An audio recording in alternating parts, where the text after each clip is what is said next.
Hello guys!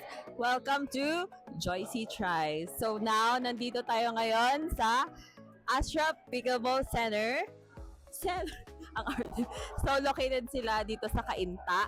And ngayon maglalaro tayo ng gabi dahil tayo ay maraming ginagawa tuwing umaga. Look at the view. Yan. Meron silang total of 8 courts.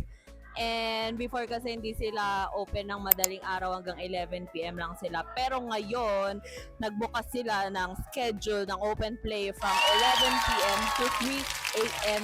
ng madaling araw. So perfect siya for those na pickleball players na walang time sa umaga, sa gabi, kaya sa madaling araw tayo maglalaro. So let's see kung worth it ba maglaro ng gantong oras, kung kaya ba ng powers ni Joycey Trice maglaro ng gantong oras. So, babalitaan ko kay mamaya kung nakailang laro kami. So, yon. See you later, guys. Bye. First game done. Done. Second game. Third game. Third. Fourth. Fifth game. Naka-fifth game na tayo. So, medyo mainit. Hello guys. Check natin kung pwedeng bumili ng yelo. Maakit ako ngayon kasi meron silang cafe dito.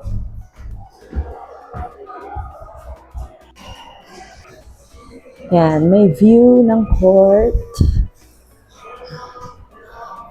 Kuya, pwede bang bumili ng ice? Yes po, 10 pesos. Magkano? 10 pesos. 10 pesos. Sige. Pwedeng direct na po dito.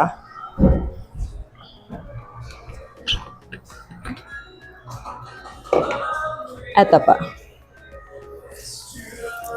10 pesos lang. Eto pa. Thank you. Yan. Kabilaan.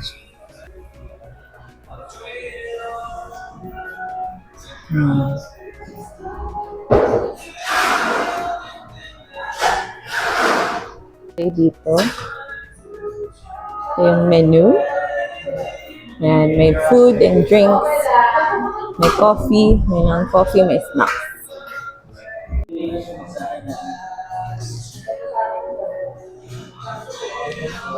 Thank you po.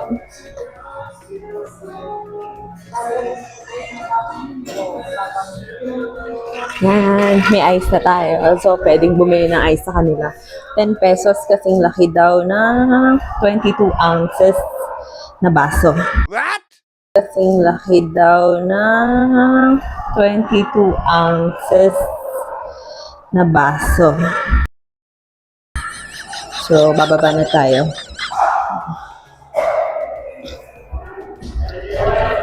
Before kasi hanggang 11 lang. Tapos yung cafe parang hanggang 9 p.m. lang. Pero ngayon, open din pala siya. Good. Hi! Kinikilig pa eh. Lang. Asar lang. Panalo kayo? Ay ka. Hi. Bumili ako yelo. Bumili ka? Yes. Pantawid init. 6th. 7th. Pagod. Kapo iba. 8th game. Tapos na. Cut off na.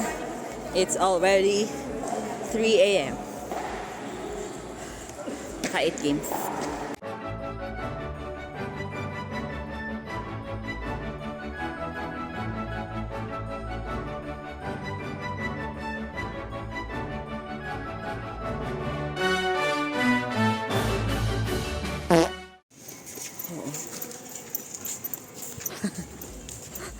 Nagsara na naman ang court.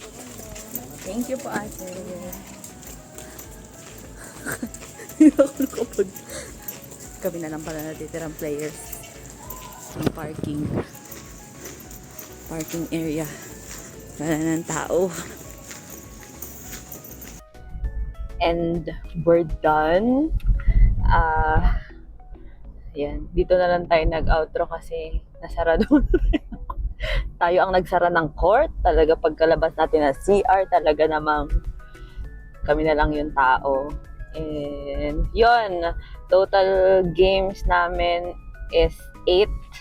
Naka-8 na games kami. Siguro kung mag-isa kang lalaro or mag-isa kang magsa-stack, mas madami. Kami kasi nag-fixed partner kami dahil may pinaghahandaan kaming tournament. So, yun. Yung leveling naman, okay naman. Meron sila nilalagay na stickers sa ilalim ng paddle, sa handle, para dun sa level. Tapos, yun. So far, so good. Sana magtuloy-tuloy yung ganong oras. Pero, suggestion lang, kung lalaro kayo ng 11 p.m. to 3 a.m., dapat may pahinga kayo. Dapat may tulog bago maglaro para safe ang lahat. Kami yung mga pang 7, mga 6, 7 na game namin talaga nang lalambot namin. Pagod! Kaapo iba. Siya, hindi na daw siya makatakbo. So, yun. To more videos, to more suggestions ng mga open play. Kung meron kayong gusto namin, gusto nyong i-visit namin na open play, comment lang kayo dyan or PM nyo kami. And then, PM nyo sa amin kung ano yung club ninyo. Around Rizal lang muna tayo. Kasi mahal ang gasolina. Hanggang sa bumaba yung gas, sige, go. Go tayo dyan. So, yun lang. I hope you enjoyed this mini vlog of Joycey Tries. And yan, until next time. Bye. Bye, Daddy.